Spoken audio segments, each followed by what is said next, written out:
Welcome to ACF Chef's Table webinar. Thank you for joining today's webinar on plant-based pantry basics, presented in partnership with Humane World for Animals. For those unfamiliar with the American Culinary Federation, we're a leading organization for culinary professionals offering education, certification, and a community for chefs and food service leaders. If you're not yet a member, today's webinar is a great example of the valuable resources we offer. Today we'll be joining Chef Paige Herring. Paige, I've never pronounced your name properly. Say it for everybody.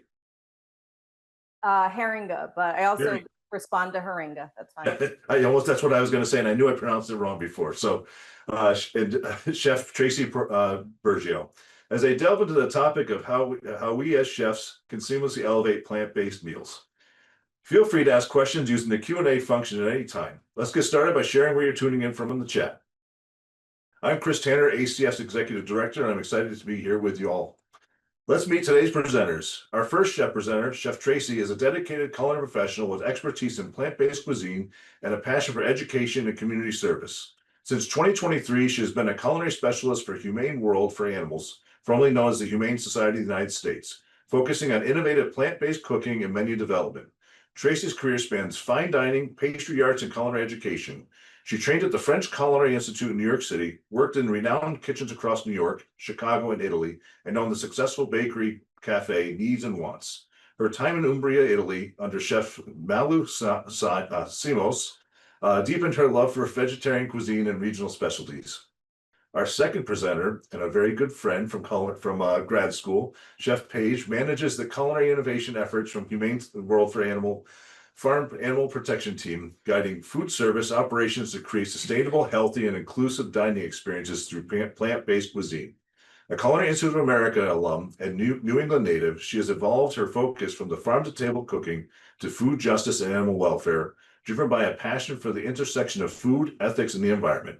With a unique blend of academic and professional credentials, her resume includes industry experience, a master's in gastronomy from Boston University. By the way, you're the third person we've had from that same program, not including myself. A 10-year position as associate professor of culinary studies at Newberry College in Brookline, Massachusetts, and a specialized knowledge of K-12 child nutrition. Now, with all that and all my stuttering and stammering, which I never do with anybody because I'm so excited to have both of you on, chefs, I pass it over to you, and I'm looking forward to the presentation. All right, so we are Chefs Tracy and Paige, and we are from the Humane World for Animals, as Chef Chris mentioned. We were previously under the name of Humane Society of the United States, and this organization was founded in 1954 as an animal welfare organization. So Paige and I have the pleasure of being part of the culinary team under the Farm Animal Protection Unit for this wonderful organization. Okay, so a little bit about what we do in our culinary team. We provide services to many different organizations throughout the country, institutions like schools, K-12 schools, colleges and universities, and hospitals. And some of the things that we do, we provide goal development for implementing new plant-based menu items or increasing your plant-based menu items, consulting and advisory services, consumer engagement and marketing support, recipe and menu support, greenhouse gas assessments, and training and employee engagement. If you do want some more information about this, please reach out to us at forwardfood.org, or our email addresses are at the end of this presentation. Okay, so why plant-based? It's a big question. But there's lots of reasons, and here are some of them that we could talk about today.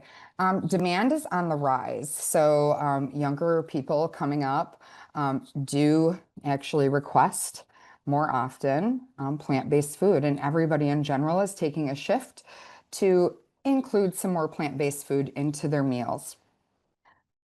Rising food costs. We've all experienced this in the industry. This has been going on for the last couple of years. It's become a major problem, but everything is at a very, very high cost. So plant-based meals, especially beans and legumes, are definitely less expensive than their meat counterparts. Allergies. If you change over some of your menu items to plant-based menu items, you are eliminating 4 of the top 9 allergens. So right off the bat, you have just made your menu far more inclusive by eliminating those 4 top allergens. Cultural and religious reasons. Again, we have people from all over the world at our dining facilities, whether you're running a hospital or a college or a restaurant in New York City, you have people from all over the world coming to your establishments. So in those countries, plant-based food is a very big part of the cuisine. So you have a lot of people that do eliminate meat for religious reasons also. Supply chain disruptions. We've all experienced this in the last year or so with the egg situation. So eliminating eggs or dairy from your menus could eliminate you being so dependent on that egg as well. So if you don't have to worry about eggs being in your baked goods, that little egg crisis that we've been experiencing, that is not an issue. So, and those are cyclical. It will happen again. It's happened many times in my career, in your careers as well. And eliminating those products or reducing them definitely could help your cause. And I will turn that right over to Paige. Thank you, Tracy. Thank you for that introduction. Thank you, Chef Chris, for that great introduction also. And thanks to ACF for putting on, programming like this.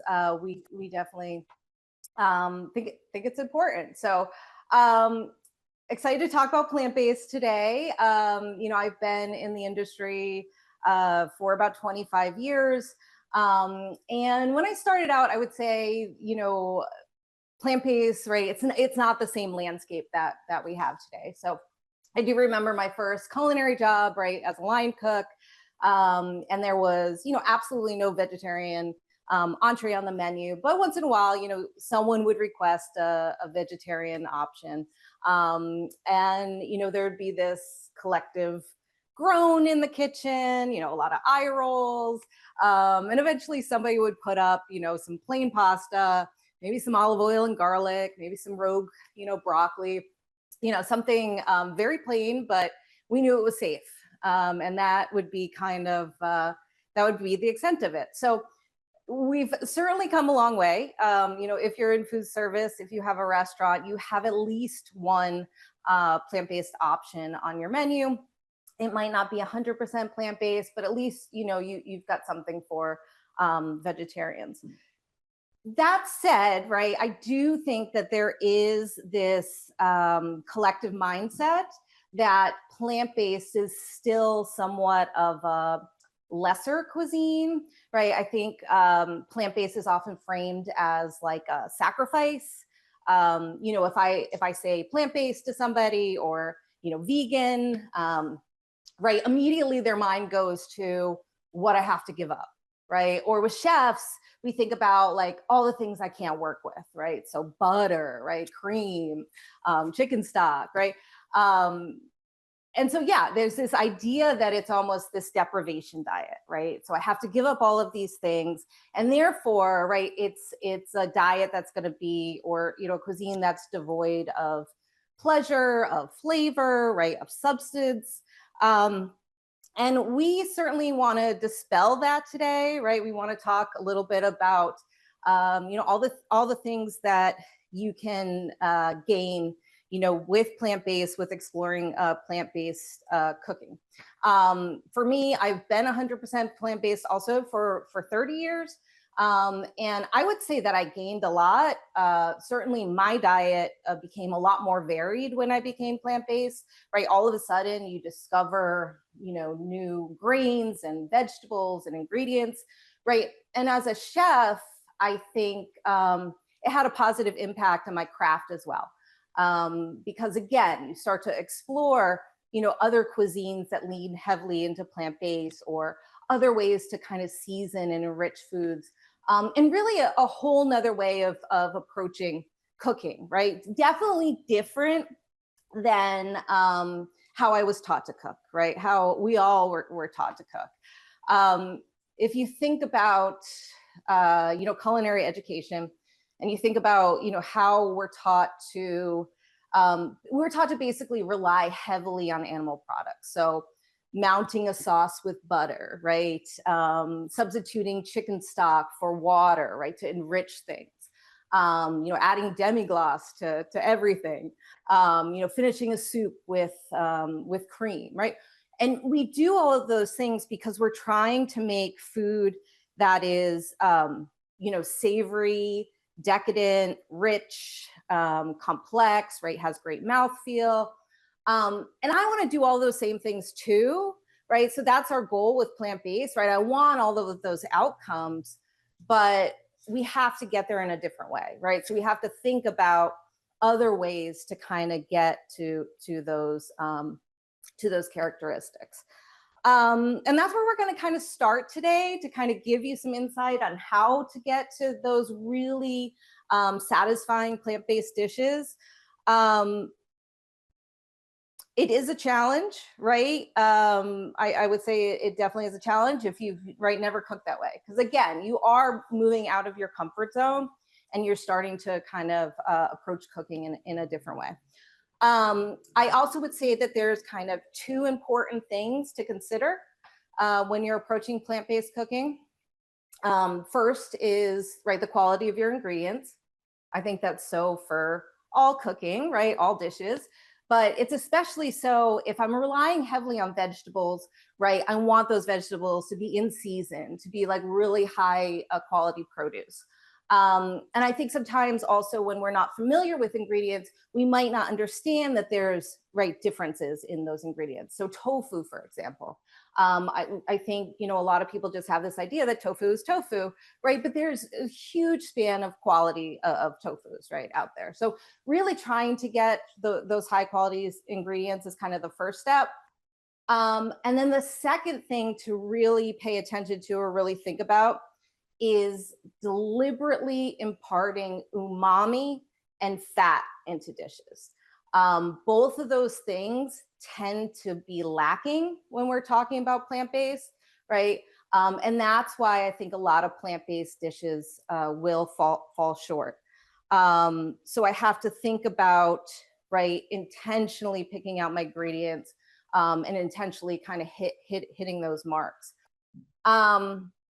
Now, I know there's a lot of chefs, right, on this webinar. So I'm not going to get too much into umami. I think we all know what umami is, right? But for those who might not be familiar, right, it is that super satisfying taste sensation, right, that, we associate with meat, but it's by no means exclusive to meat. It's, right, what makes just food so delicious. It's often associated, right, more closely aligned with mouthfeel, so like that richness, that weight, and it's something that we're always chasing. We know that umami and fat, right, both help to build those rich, complex dishes.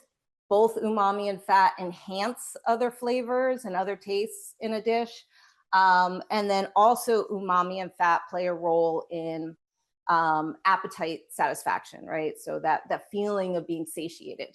And that's one area, right? So if you've ever talked to someone who said they've tried to go plant-based, right? I tried to go plant-based, but I was always hungry, right? I was always like, just never really full or satisfied. And I think a lot of times, again, it's because we're missing those two elements in plant-based dishes. Where are we going to find umami, right? Obviously, the most common source of umami, right, or umami comes from glutamates. Glutamates breaking down to glutamic acid, and the most common source of that is going to be bound up in proteins, right? And this is why we, usually associate umami with meat. If you think about, right, taking a steak, hitting it with a little bit of salt, doing a really good, sear on there, perfectly cooked, all by itself, it's delicious, right? It's, that umami powerhouse, right? Don't really have to do much to it. Now, let's think about a cauliflower steak, right? I could season it with some salt, give it a really beautiful sear, right? It's going to be delicious, but it's going to not come anywhere close to, right, that umami powerhouse, right, of a steak. So that's where my pantry comes in. That's where I have to start thinking about other ingredients that I need to incorporate into a dish, right, to build those other flavors, right, to build that depth and that complexity into the dish. So there, right, those bound glutamates, there's also free-form glutamates. So that's why you have things like a mushroom, right, which is not high in protein, but, right, is full of those free-form glutamates that, right, a beautifully seared seasoned mushroom, I would say, is just as satisfying as that steak. So, right, so those are some of the ingredients, you know, and they vary in the amount of kind of glutamates that they have. And certainly we can help to express them better. You know, when those glutamates break down, that's where you start to get that perceptible umami. So when I say break down, you're thinking fermentation, right? Roasting, aging things, right? So that kind of, right, a lot of the cooking practices that that we do. Next slide, Tracy.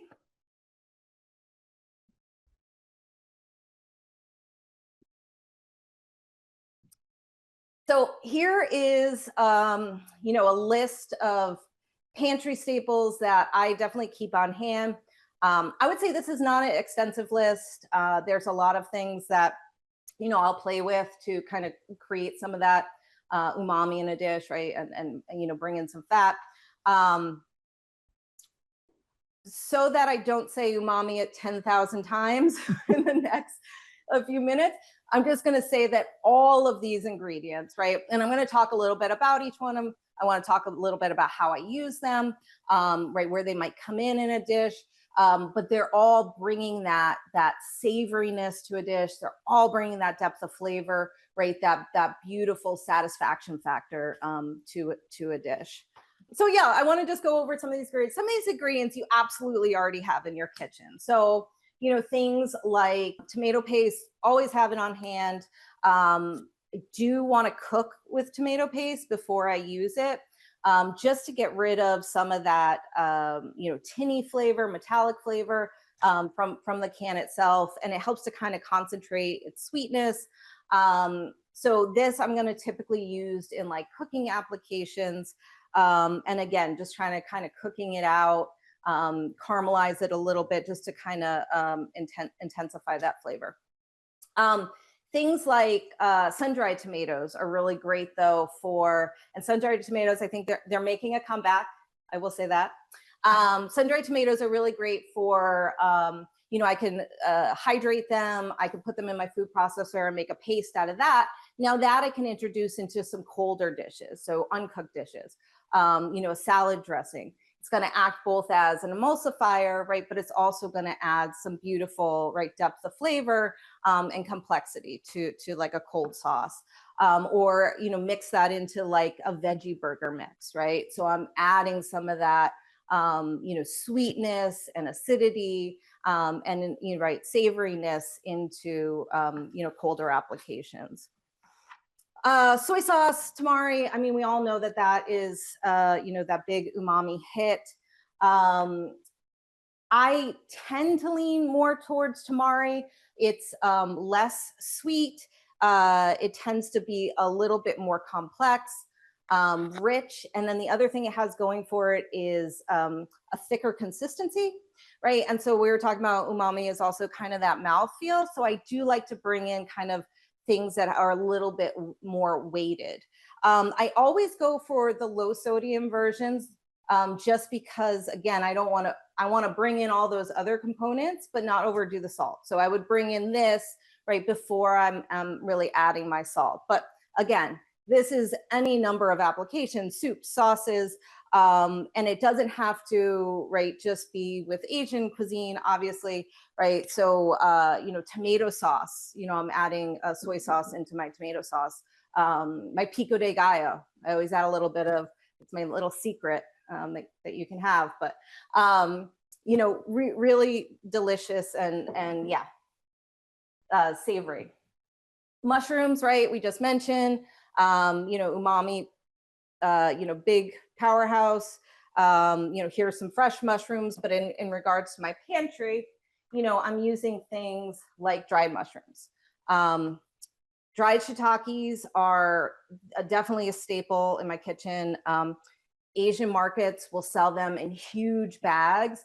And, it's not so much the mushroom I want, right? I want that liquid that I can expel out of it. So, soaking this in hot water or adding this to a broth, right? And then I can remove the mushroom. I can use it for another application, but it's that liquid gold that is left over. That's absolutely delicious. Mushrooms, you'll find a lot of plant-based recipes will have mushrooms, even though it's not the star flavor. So, it can be a background flavor. It can add that complexity and that savoriness without being really mushroom forward. So yeah, because I know at least my children hate mushrooms, right? But I can sneak it into a lot of things where they're just, experiencing, again, just that really good flavor without it really coming through as mushroomy. Something like a porcini, a dry porcini, it's going to be a lot more intense in flavor. So I would use this less liberally than the shiitakes. And what I like to do is also grind these and make powders, right, that I can then season with. And I was at the store and I noticed Trader Joe's has an umami powder. This was Whole Foods. So they're calling it, right, umami powder, and it is basically 95% just crushed up dried mushrooms. So yeah, this is kind of how I would use it, just kind of making a powder and then seasoning things with that. In terms of if I'm talking about liquid gold, right, I definitely need to talk about kombu. Kombu is something that, again, I think every chef should have in their pantry. It is, right, if kombu from dashis, which is the cornerstone of a lot of Japanese dishes. And it is just, I just basically get a pure umami liquid out of this. And so what I do is I usually take about a 4 to 5 inch piece. I might, brush off the excess salt, and I'll put it in a quart container, cover it with water, and leave it on my counter overnight. The next morning, again, you could discard the kombu, you could cut it up and add it to a salad, whatever. But it's that liquid gold that I'm looking for. If you've ever dissolved MSG in water and put it in your mouth, and you don't really taste anything, you just get that that feeling, that fullness. That's exactly what this liquid is. So it doesn't express as seaweed. It just expresses as pure umami. So using that, again, soup, sauces, cooking grains, right, with that kombu water really adds just incredible depth. If you add it, so let's say I didn't think ahead, I didn't soak my kombu water. I can add this to a soup, right? The trick is you really want to remove it before your soup gets to a boil. So let it come up in heat and then take it out. It will impart this terrible acrid flavor if I let it just simmer right in a soup or a stock. So definitely want to avoid that. And then in terms of quality, yeah, these will go off pretty quickly. So making sure it's fresh, right? It doesn't have any aroma. When it gets old, it does start to get a little funky smell to it, right? It can smell stale. That once it's old, or if it's a poor quality kombu, that is just going to impart really those bitter, acrid flavors to a dish. And that's something, I absolutely want to avoid. I apologize. Your phone rang. The next one, okay, the next one's fun and maybe something that you haven't used. You can find it at a lot of grocery stores, at least around where I live. but you can also order it online, is Marmite. Marmite is very popular in the UK, right? You may have heard they eat it on toast. Vegemite is its cousin, right, from Australia.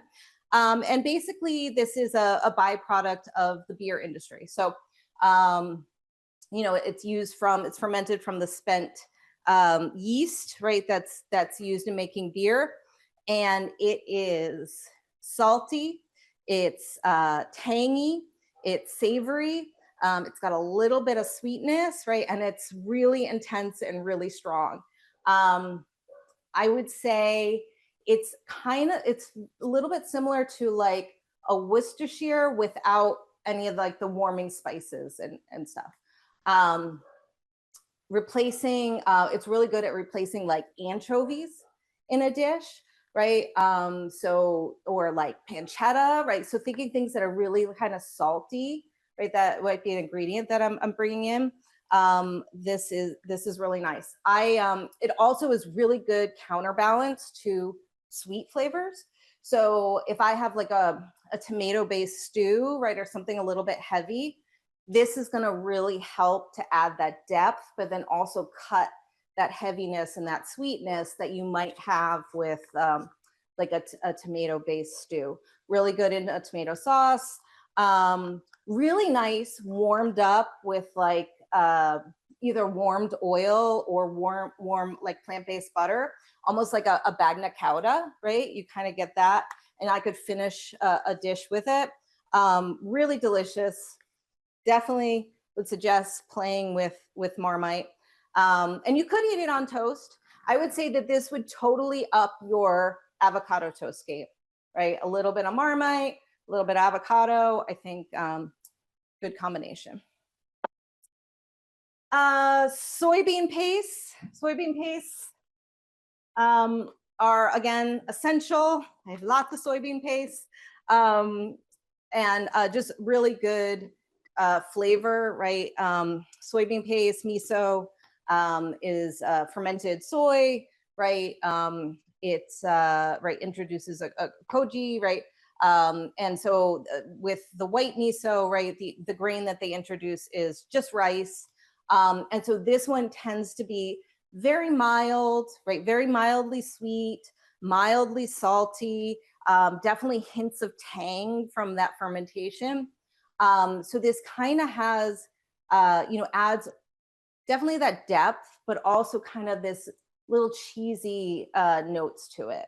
So this is going to be my go-to for, you know, dressings. Absolutely. Like that would add beautiful flavor to a dressing. If I'm making a vegan Caesar, a plant-based Caesar, this is going to add, again, some of those, you know, cheese notes. Or if I'm doing like more of a white sauce, so like a velouté or bechamel, right? I'm enriching it with the white miso.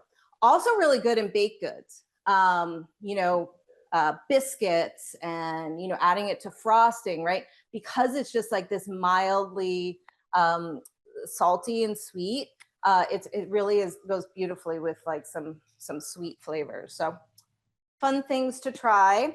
And then red miso is essentially similar, right? This might have barley introduced to the ferment, and then it's fermented longer. So similar in the way they make it, but much funkier, right? So this is going to be a lot more intense, you know, pretty earthy, funky, and this is going to be good for maybe heavier dishes like a stew, right, or a braise, right, where I want some of those more intense flavors.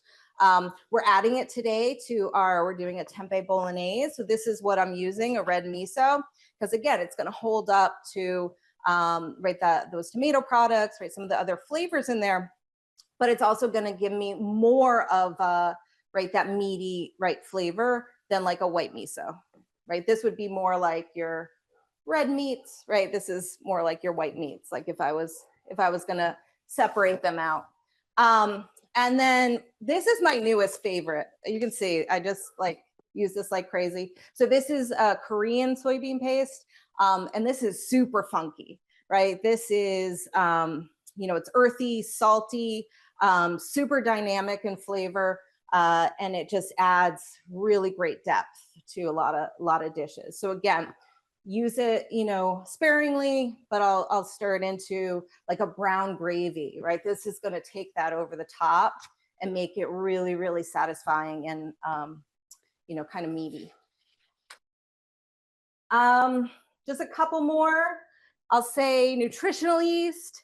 Nutritional yeast for plant-based folks, high in protein, high in B12, right? So just really good. Nutritional yeast, it sits out here with my salt and my pepper. I have a jar for nutritional yeast and I use it on just about everything. It's really nice because it adds that savory depth, but it also adds a little bit of creaminess. So like if I'm making a roux-based sauce, I'm adding almost equal parts flour and nutritional yeast to that base, because ultimately it's going to bring in some of that mouthfeel that I'm looking for, in addition to those umami factors.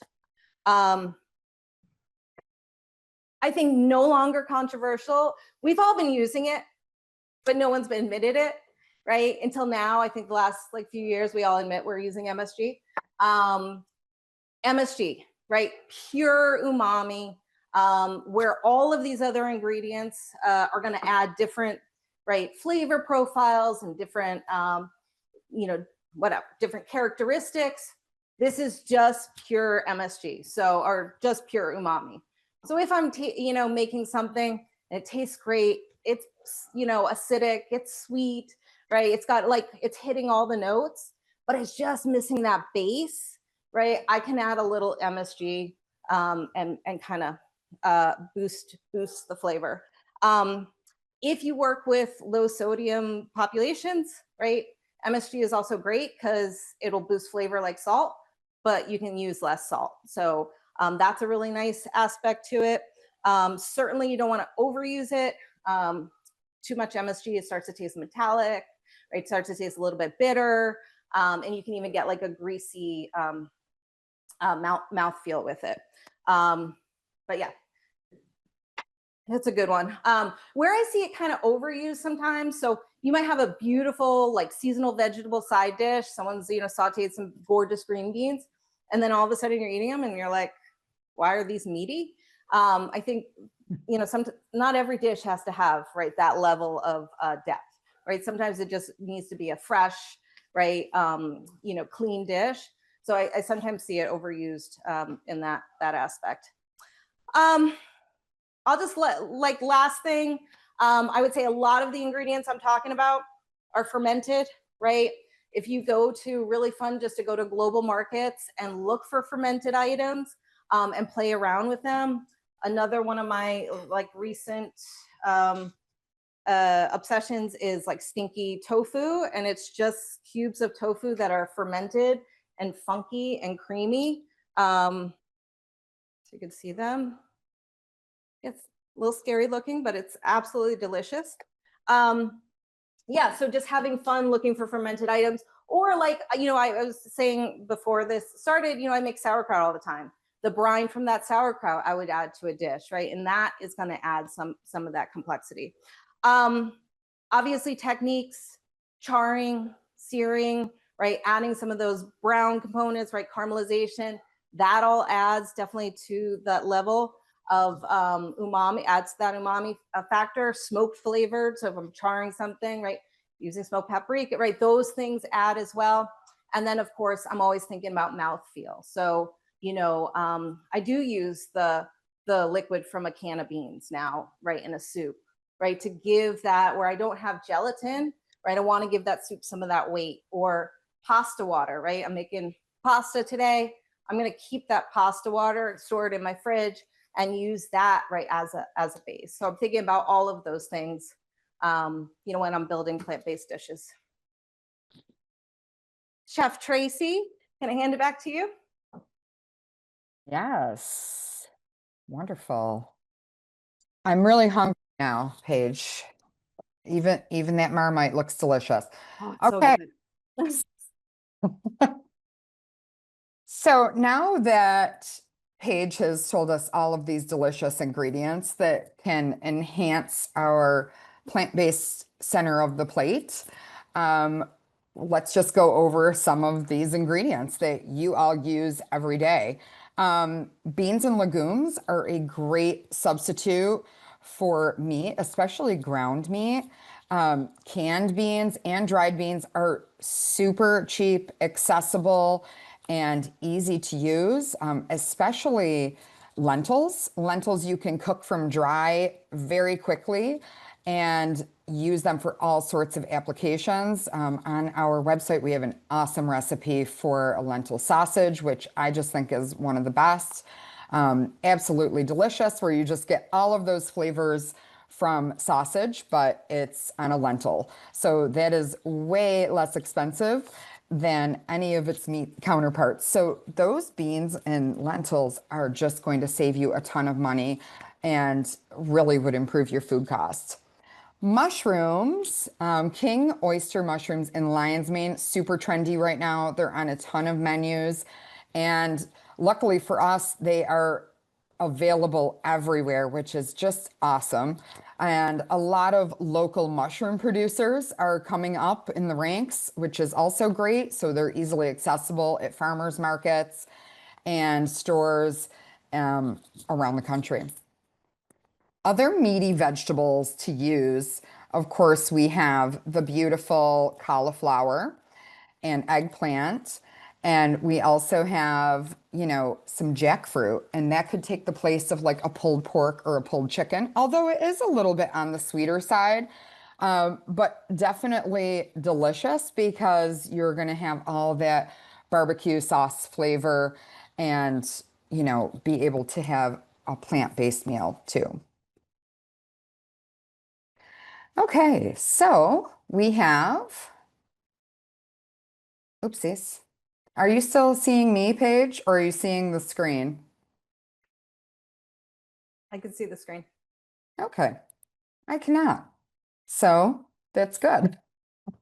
Perfect. But we are going to be talking a little bit about seitan and tofu. Seitan is actually something you can make in-house, and it's often called wheat meat. And that is really from flour. You can make it in your own kitchen. It's a little bit labor intensive, but it is a really inexpensive option if you wanted to make one of these plant-based proteins in-house. Tofu, as we know, it is like the staple of plant-based cooking. And there are so many different textures and flavors that you can play with and really add your own love to it. Just think about it like a chicken breast, a plain chicken breast that you pulled out of the cooler. That really has no taste either until you do all of the techniques that you've learned and use the wonderful ingredients that you have in your kitchens. So tofu is no different. It needs love and attention, and it really could be wonderful at the center of the plate. Silken tofu mimics that creaminess, so adding that to a sauce or a dessert like a chocolate mousse is fabulous. Super firm tofu holds up great to a grill or pan searing. And of course, all tofu, I love anything out of the deep fryer, so I say fry it. It's delicious. And then we have some other techniques that you can apply to tofu, like freezing it first or boiling it first before use. It changes the texture a little bit and just offers you a whole new way to use some of these products. We have right in front of you, we have a picture that actually Paige made this beautiful dish. And this is a chunk steak product. This is a commercially available product. And these are one of the meat analogs that you could use in your establishments. Some of them are quite expensive, and some of them, are a little bit less expensive, like our normal average veggie burger. But this chunk steak, if you're looking for something that really is like a high-end product, I mean, look how gorgeous this is. It really mimics a filet, and it is super beautiful. And restaurants all over New York City are using this. So I know the analogs aren't super popular, and a lot of people think that, they're overly processed and whatnot. But the fact of the matter is that most of the industries that we all work in, we need to rely on some of these convenience products. So don't be afraid to try something new. And Paige, I'm going to try to, I cannot change the slide. So I'm going to kick it over to Chef Paige to work with a beautiful protein that I did not talk about, and she's going to be making a tempeh bolognese. Excellent. Can you stop sharing or? Yes, I can. Okay. Yeah, so another great protein, one that I really love is tempeh.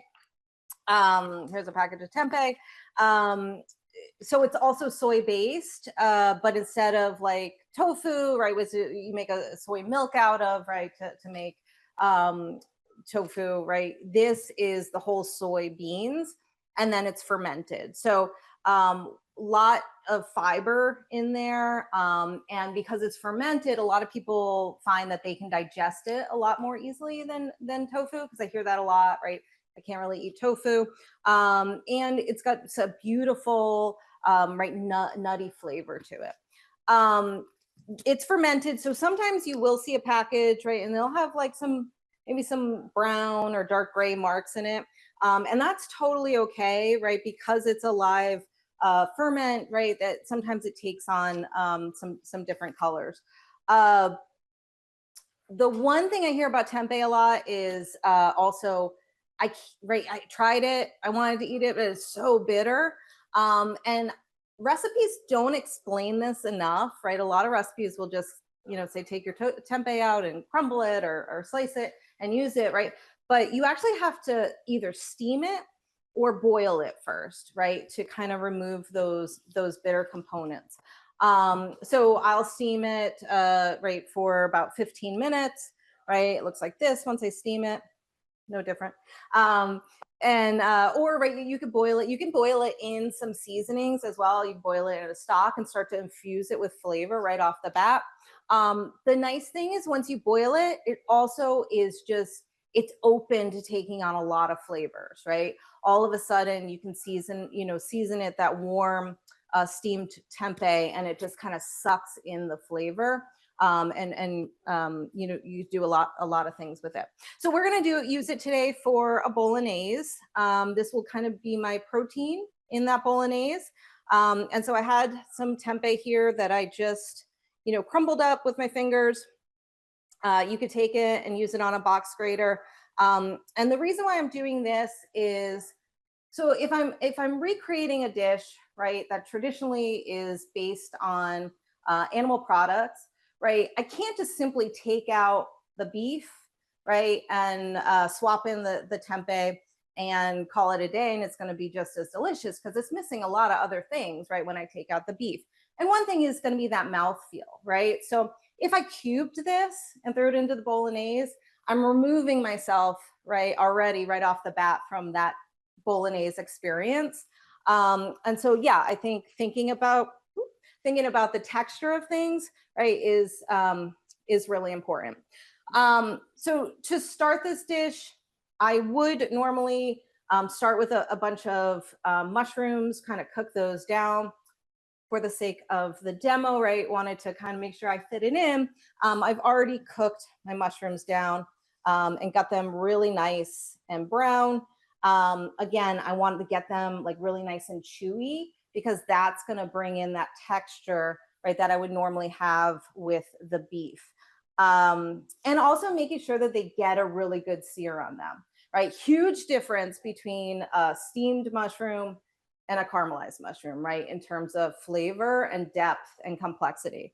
So screaming hot pan, get those mushrooms in, no salt, right, until they are completely browned. I'm going to start though with my tempeh, just because those are all ready to go. And just want to get a little browning on there. Again, just to kind of help toast, right, that tempeh, bring in some more layers of flavor here, rather than just kind of using it raw. After the tempeh is cooked, I'm going to introduce just some aromatics, some carrots and onions, a little bit of garlic, right?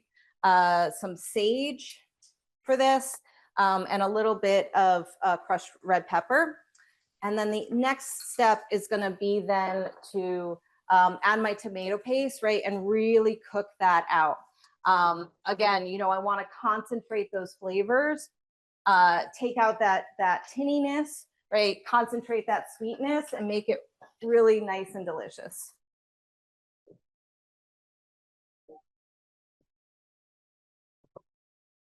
So tempeh's browning a little bit. Normally I would wait to let it brown a little bit more, but I'm going to go ahead and add my mushrooms back in.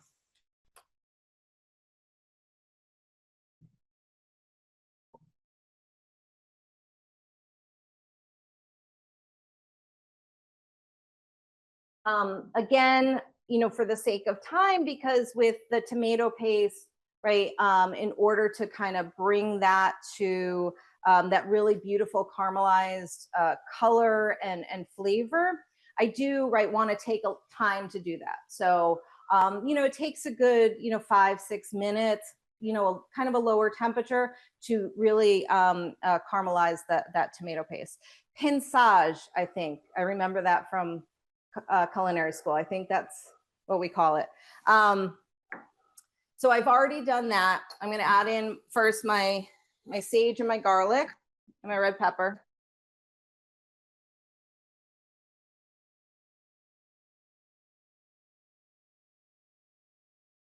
You can see it's getting, right, some brown color on there.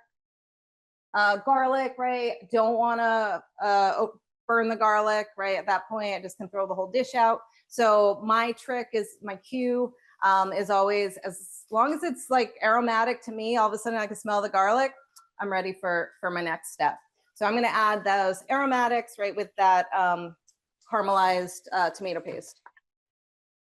With the aromatics too, I just brought them to sweated. So just bringing them to that, you know, translucent point. I didn't want to bring in any more sweetness here, but I did want to remove kind of that, you know, raw flavor from the vegetables and also remove the sulfur from the onions. So that's the point that I took those to.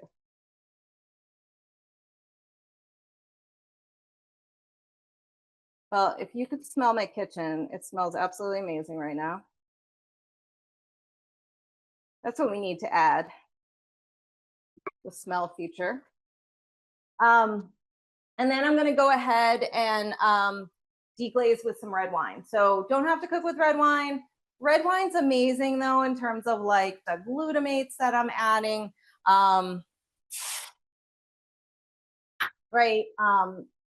It is beautiful, right? It helps pick up. So we talk about all that deliciousness at the bottom of the pan, right? That fond. Wine is going to pick up some of those oil soluble components that something like deglazing with water or stock, right, is not going to pick up those same flavors and bring them back into the dish. And then of course, right, with wine, right, highly volatile, so it helps just bring, like, opens up flavors, right? It helps us kind of experience flavors as well. But very important, right, that I do cook out. I'm not gonna say cook out the alcohol because there'll still be alcohol in it, but I'm gonna reduce it down, right? I want to reduce it down to nearly dry, a sec. Throwing out my culinary terms. Right, I want to reduce it to nearly dry. So like something like that. And then I'm going to go ahead and finish it with just some whole tomatoes that I crushed a little bit with my hands. In terms of, right, those quality ingredients, I do like San Marzano tomatoes. And then right now I want to bring in, right, that meatiness. So I've got my tempeh in there. I've got my basics for a tomato sauce, but I want to bring in that next level of umami. So I've got my red miso paste. That's going to get stirred into here. I've got a little bit of tamari, right? So about a tablespoon of tamari. Again, that's going to help balance out that sweetness. And then I've got a good amount, about a couple tablespoons of my nooch, my nutritional yeast.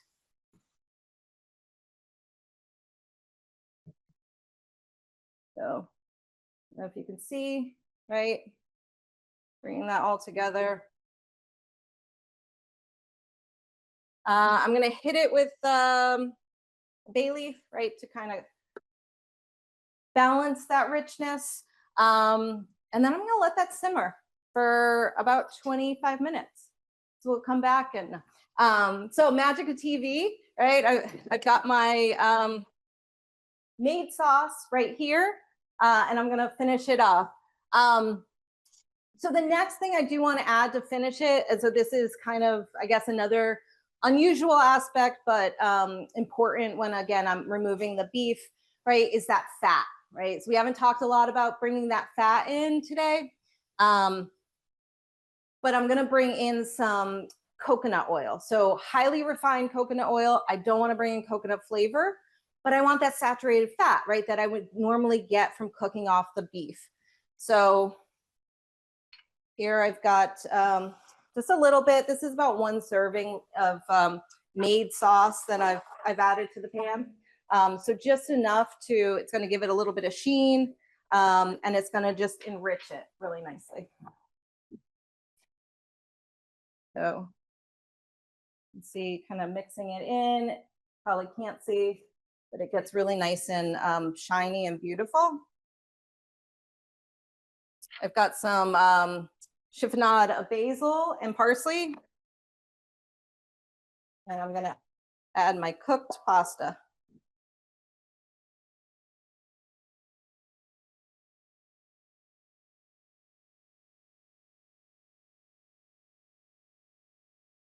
And we can plate it. There you have it.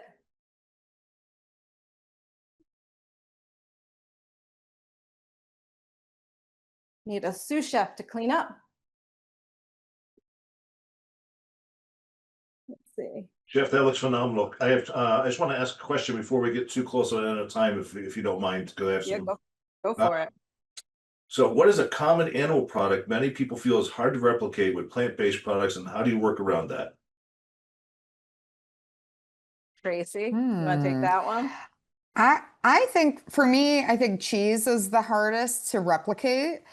You know, I spent a lot of time in Italy, and the reliance on Parmesan is pretty serious, right? So for me, that is definitely the hardest thing to replace. And I think using some ingredients like nuts and nutritional yeast does give you that, like the nuttiness and the fattiness that you'd be missing with the Parmesan cheese, and also like is a garnish. So like a plant-based Parmesan usually contains like the cashews and some nutritional yeast. So that does kind of mimic that flavor. And also making cheeses, that is gorgeous, Chef Paige, beautiful. And Chef Paige actually makes her own vegan cheeses as well. So stay tuned for that at some point in the future. And those are nut-based, a lot of them. So it's really, you can get that fattiness and that deliciousness that you want. But for me, that's definitely the hardest thing to replace. I think, chefs, we're going to have you back again. Certainly, I continue going, but I want to have you back to talk more about particularly the plant-based cheeses. Yeah, and like if I want to just add, I'll usually like hit this off with a little bit of that nutritional yeast, right? And that does mimic kind of adding that, you know, added parm, right, to a dish. Chef Tracy, I don't know if you want to briefly talk about some dairy subs. Yes, we can do that. Okay, so we just saw Chef Paige's beautiful tempeh bolognese. Now I'm seriously hungry. That is gorgeous. Thank you. Dairy alternatives, you saw Chef Paige use some nutritional yeast and the soybean paste in this dish. So those definitely mimic the milk that would typically go into a bolognese. So that makes everything gives you more of that umami feel. It takes down the acidity of the tomatoes. And definitely those are two ingredients that you really need to get that taste and aroma. Cheeses and yogurts, we just mentioned, you know, making your own. There's tons of commercially available products out there that are absolutely delicious, and you can use in all of your cooking and baking. And nut milks and other plant-based milks are super popular. There's just zillions of them around.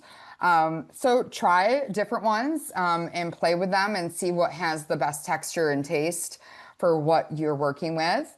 And then also to mimic that dairy feel, puree white beans. It definitely is super creamy and delicious. Silken tofu we talked about a little bit earlier. And of course, soaked cashews that you can whip up in a Vitamix, and it definitely gives that creamy deliciousness that you're looking for. Do we think we have, how many minutes do we have here, Chef? I think, should I play this or should we skip it? I think we only have 3. But folks how- can see this on our website for sure. Go ahead and play the video, but then we would have to close Okay. out. Ladies, if you don't mind. Okay. And I'm going to play this video of our colleague, Chef Mohammed, making nacho cheese from carrots and potatoes.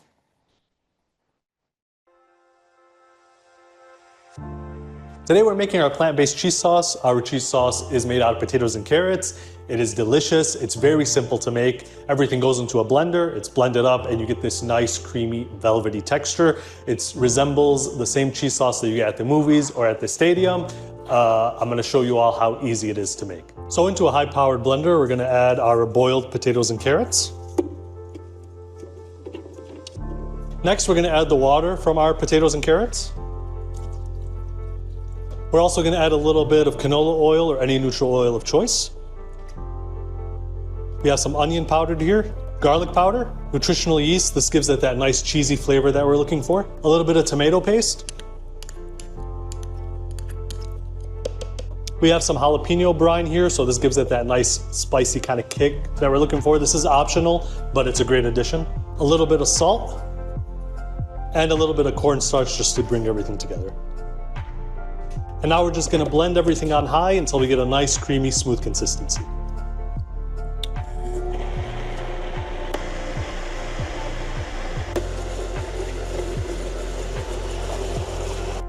So over here you have a nice, velvety, creamy consistency. This is what your cheese sauce would look like. Look at that. Nice, beautiful color.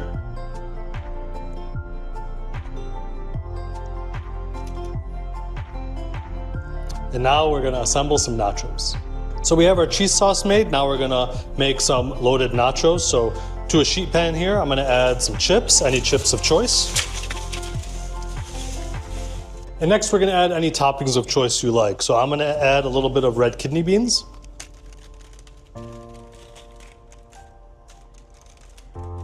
Some tomatoes. We're gonna add a little bit of sliced red onion.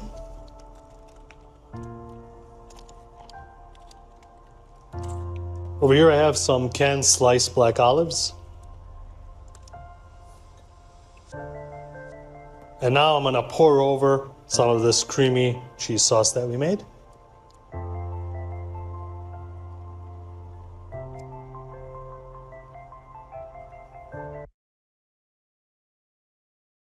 So that beautiful liquid gold I'm gonna top it off. It is gorgeous and delicious, and you can play with this a bit too and use something other than carrot, so it would give a different color and some different flavors as well.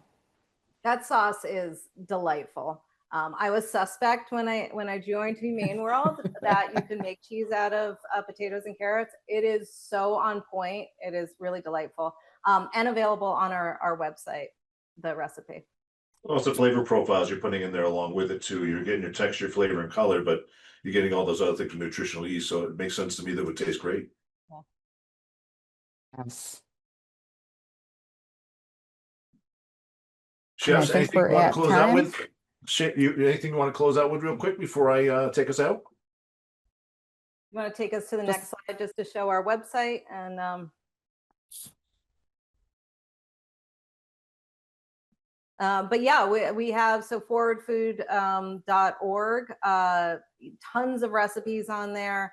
And then of course, you know, reaching out to us, you know, we're always happy to, you know, help with resources and yeah, get people making more plant-based food. I mean, that's our whole mission. It's good stuff.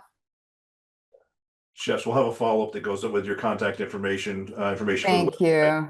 for the recipe and everything as well with the video. So if you send that, make sure you send us the presentation. We'll get that out to all the members so they can see that contact info. Will This was do. Thank super you, Chef. fun, Chef. Thank you. Yeah, Thank you, everybody. Well, Chef Paige and Chef Tracy, thank you to both of you and the Humane World for Animals. Truly amazing presentation. I always get a little weary. I'm like, okay, we're gonna do veggie, we're gonna do some of that, but you know, honestly, you got a lot of really great information here, and I think you have the basics. And I want to have you back on again, as I mentioned, to do the plant-based cheeses. I think that'd be an awesome presentation. So always happy to see you. Thank you. Thank you so much. All right, members, please be on the lookout for a survey you'll receive the next day or so, which you'll need to complete to earn your certified your CEH units. We hope you join us on June 18th as we continue our coverage of June's Trend, the Vegetable Renaissance, as Chef Elijah Pulley, CEC, presents on how to bring vegetables from the sideline to the forefront. Additionally, you're invited to join us July 2nd as Aussie Beef and Lamb presents a webinar catered specifically for chefs and food service professionals who work in colleges and university dining. Visit the media tab on acfchefs.org to register for upcoming webinars. We also invite you to register for our 2025 ACF National Convention, where you can hear similar topics from our trend experts. Two of them are sitting right here, by the way. This event is filled with tons of educational presentations, networking opportunities, and delicious meals, so we hope to see you there. To learn more about the ACF National Convention, visit acfchefs.org and click on the Events tab. On behalf of the ACF National Office, thank you again to our presenters for bringing us this amazing opportunity, and thank you to all you members for joining us today. Have a great day.